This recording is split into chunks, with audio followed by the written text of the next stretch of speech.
individually users of the library, but are very much part of the townscape and in our locality. And the idea behind the project of BBC 100 Novels is to give people the opportunity to talk about common human nature, and how, even though we can have very separate experiences in life, there are key elements of life that join and that we all kind of experience. So 100 novels were chosen, and in topics such as love and romance, coming of age, power and politics, and we've chosen to take time to read books with members of the ARC, showing them passages, discussing books and how books have influenced them in their lives, and how they might find that sort of a source of comfort, really, as we all do. So it's been a great project. We're hoping that there'll be a legacy, and that they'll carry on with their writing group and maybe use our library services, as we've now kind of introduced them back to libraries and back to books, and with every hope that we'll be seeing their faces and helping other people to understand that sometimes there's a little bit of stigma around homelessness and people begging, but really there's so much more about our common humanity that's more vital and poignant. So we really hope this project kind of brings that to the fore as well.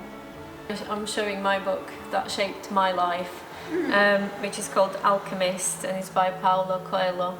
It's a really simple story about a shepherd that dreamt about a treasure, and he went on an adventure to find the treasure, which was really fascinating to me when I was 17. So I suppose that's the reason, or that's the book that gave me courage to hop on the bus from Slovakia and arrive to London at Victoria bus station. Reading is something that's always helped me to get through, because even if you're miserable, you can read a book, you can go to the library, and you can get lost and find out something new, or just be part of somebody else's life and imagine something better. And books have always been a part of my life, like since I was tiny. And I remember talking about it last week, thinking about books that I'd read that I was too young to understand, and wondering what I got out of them.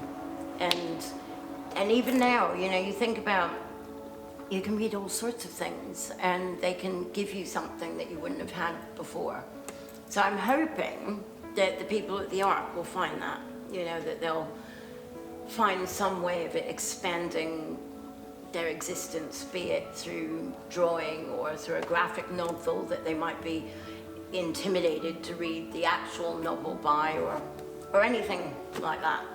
And if you're reading, people kind of, they do a double take, because they're like, but you're homeless, what, you can read? And they make all sorts of assumptions about you, and it gets people talking to you. And then if you get talking to people and they realize you've got something interesting to say, they're more likely to want to give you some support.